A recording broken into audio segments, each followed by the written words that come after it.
Today's episode is brought to you by the Positively Productive Toolkit, a collection of workbooks that guide you through self-discovery and self-awareness. These self-guided workbooks, which include links to assessments, can be completed in minutes. Request this free resource and others at the positivelyproductive.com/resources page.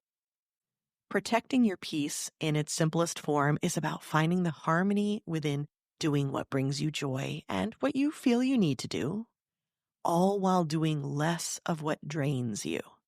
It's about being aware of what stresses you out, creating boundaries that honor your capacity, and giving yourself permission to do what you need, whether saying no to a task or yes to more rest or all of the above.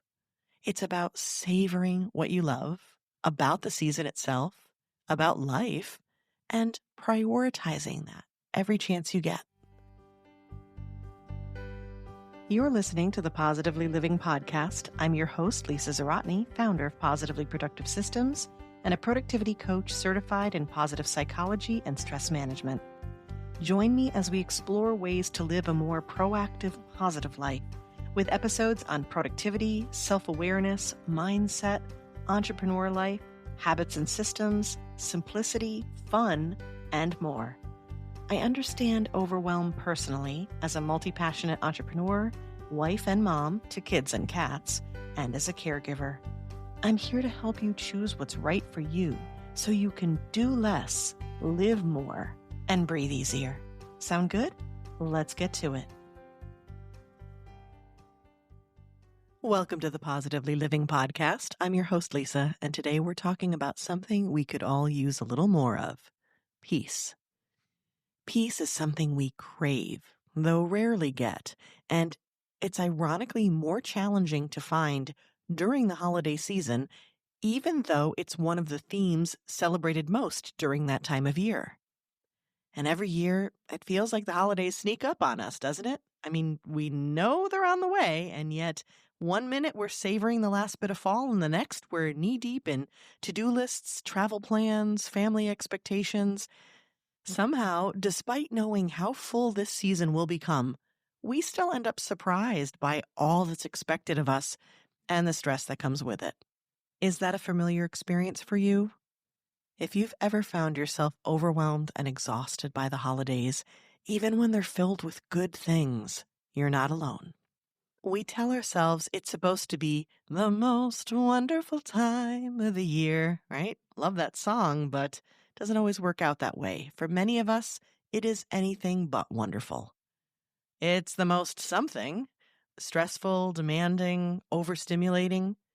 We can bring joy, absolutely, but also pressure and poorly managed expectations. Do I sound like the Grinch? I don't mean to. But I'm trying to be realistic here. All of this happens. You know it. I know it. And on top of that, the holiday season also can trigger tender memories and place us deep in grief. And this big mix of expectations and emotions, even with all the joy it can bring, can leave us depleted well before the festivities finish. So today, I want to help you change that pattern. You can't control everything that happens around you, but you can acknowledge what it does to you and take steps to protect your peace. When you do, you'll find that you not only enjoy the season more, but you move through it with energy and intention and even better health so that your recovery time is far less. So, Grinching aside, why do the holidays actually stress us out? Well, first, it's the expectations. The holidays come with this unspoken goal, as promoted very well by Hallmark, and I watch it myself, so I get it, and also social media too, the influencers and everyone showing us what we need to be doing and what we need to be thinking and how we need to be feeling.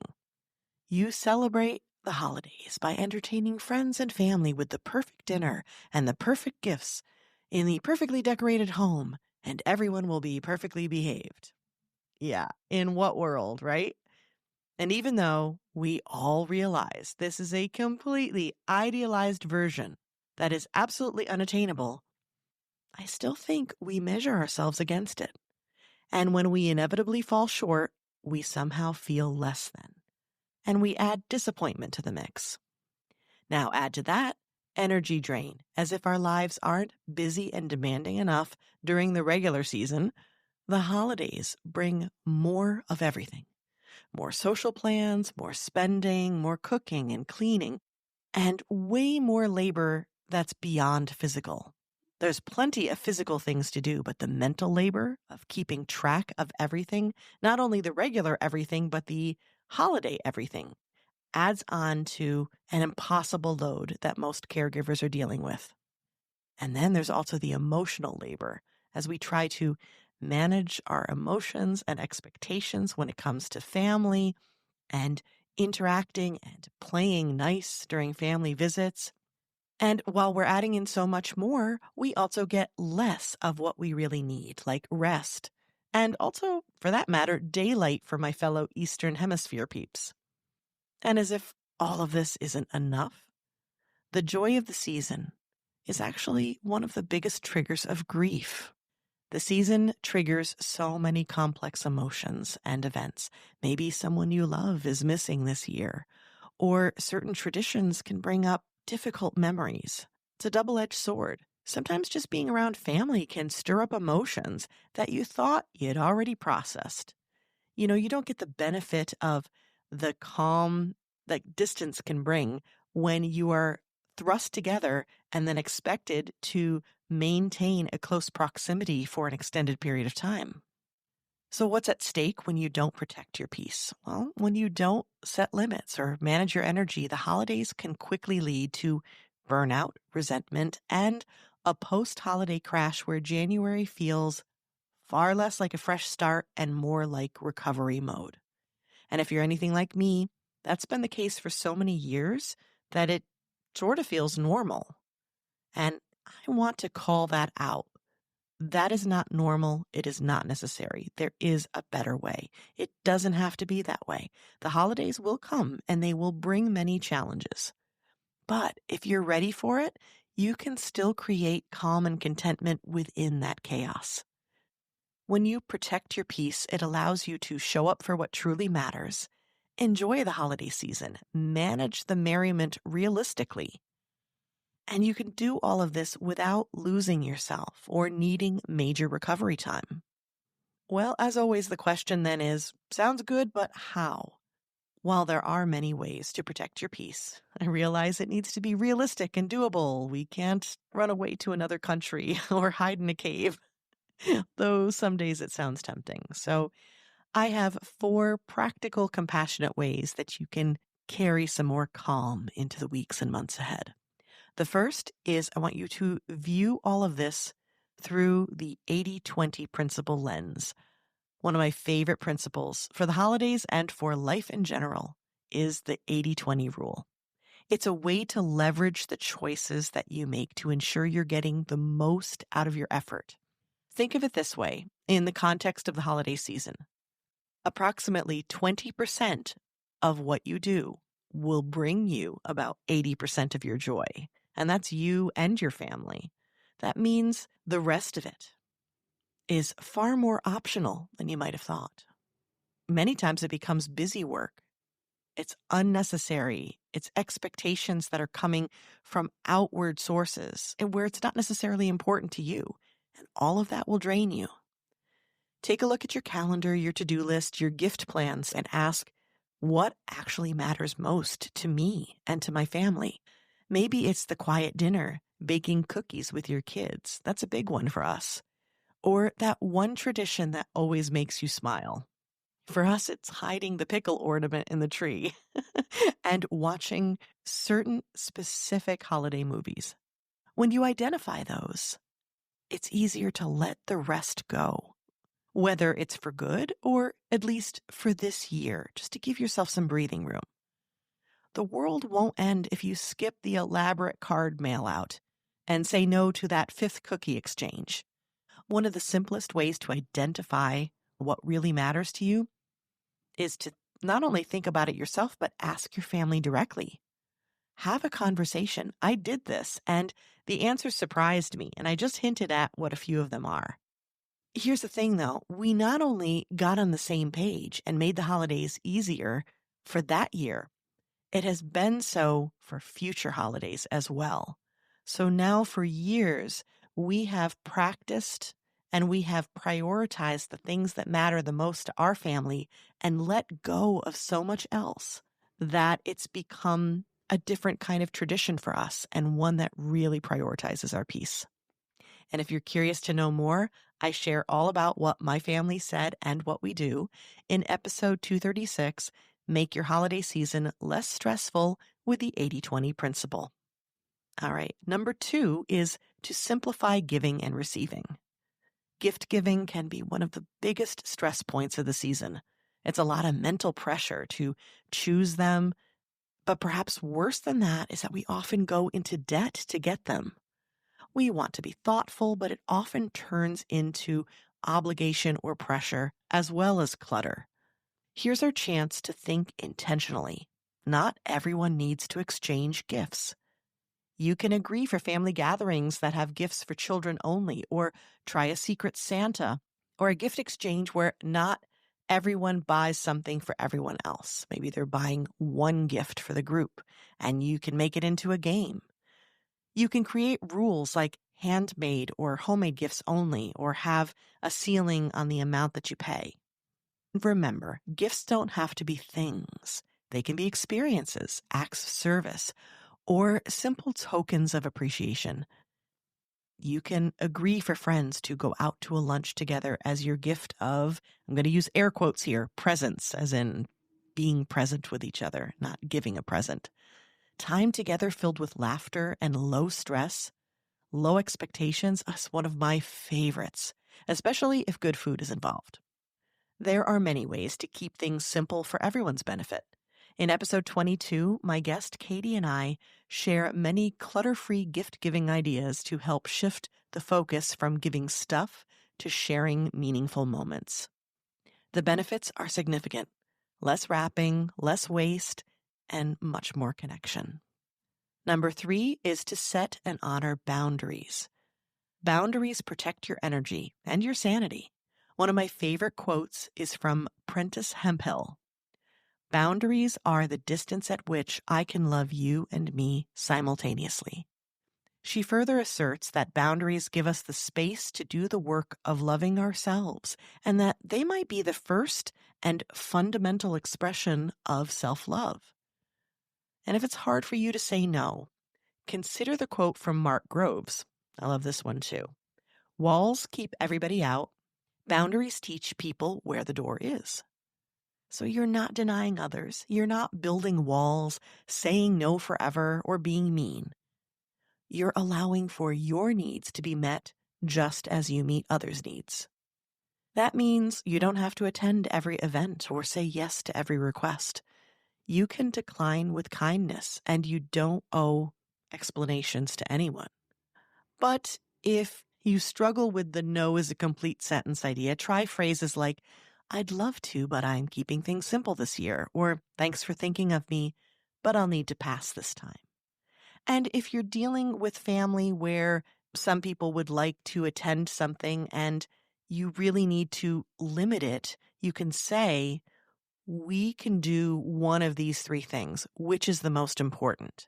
And this way you're encouraging them to understand that we're choosing the best as opposed to not going to some. It's a reframe.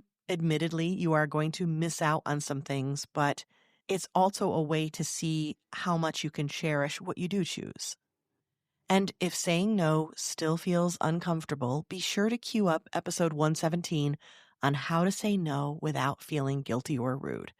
I get into a lot of details on not only why we feel this way, but what we can do about it. And I provide a lot of language you can use and practice, as well as mindset shifts that will help.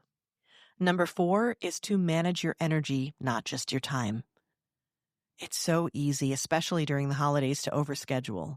And I want to add that this is especially true when you're excited about the holidays. This is not just about obligations and, oh, here come the holidays again and like Grinch Fest time. This is also when you're one of the Who's down in Whoville and you are really stoked about all the things you're going to get to do. Sometimes we want to do all the activities and go to all the parties. But true peace comes from protecting your capacity. Ask yourself, how many social events can I actually handle this week, this month, this season? I mean, what's realistic? What still feels fun and exciting, but doable? And how much time do I need between them to prepare, to recharge, to make it continue to feel like fun instead of feeling like an obligation? Be sure to build in buffer days and leave room for transition between these activities. Give yourself permission to rest. Even 10 minutes of quiet for a nap or a cup of tea can help you reset for the next thing. But you need to build that time in, and you need to understand how much you need. 1 month into going to party after party when you still have to prepare for family events might leave you feeling differently and might leave you feeling more drained than you expected. So be ready and be aware and sensitive to that. And remember that just because you have the time to do it doesn't mean that it's best for you to add it to your calendar. Consider keeping some activities optional so you can assess your energy in the moment. If you get a second wind, you can do that extra set of cookies or head out to the craft fair, and that's wonderful. But by giving yourself the option, you can also pass those up guilt-free and protect yourself in the process. Now, those are 4 things, but I do have a bonus concept for you that makes me so happy because it fits right into the season. Fun fact for you. Did you know that the very thing that we love most about the holidays, that's a huge theme for the holidays, the cozy part, is also what can help us protect our peace and help us be most productive? Think about it. The soft blankets, the warm lights, the comforting smells, the crackle of the fire, or in our case, the crackle of the fire on the TV, or a favorite music playlist, whatever it happens to be. Those aren't indulgences. Those are nervous system regulators. Cozy moments calm your body, lower your stress, and make you more productive and creative afterwards.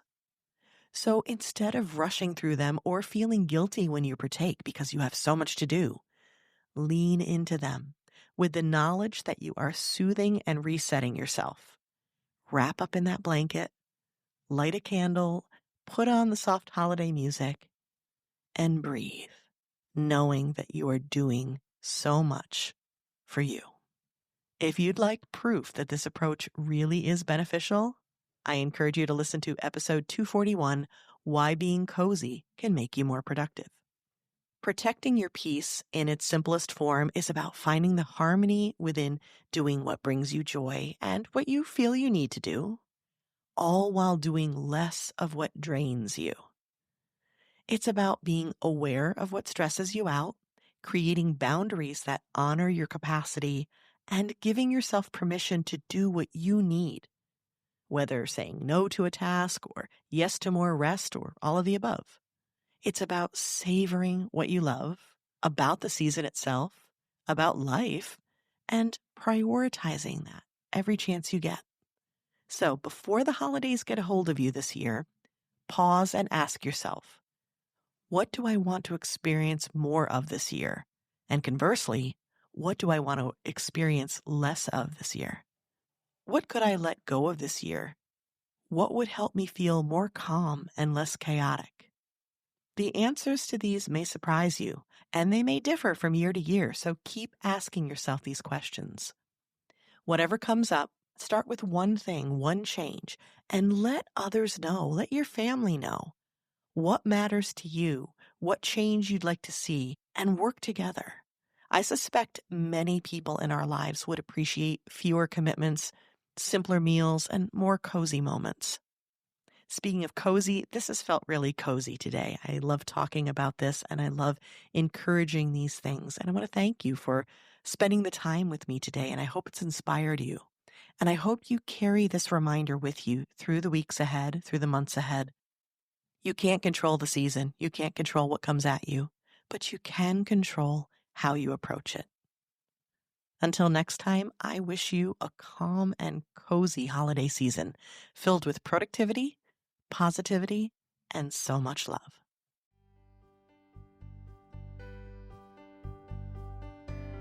Thank you for joining me today. Your time is precious, and I'm honored you chose to spend it with me. If you have feedback or questions, you can find me through the Connect page of the positivelyproductive.com website. And if you're looking for any of the resources mentioned here, from books to products to training and more, go to positivelyproductive.com/resources.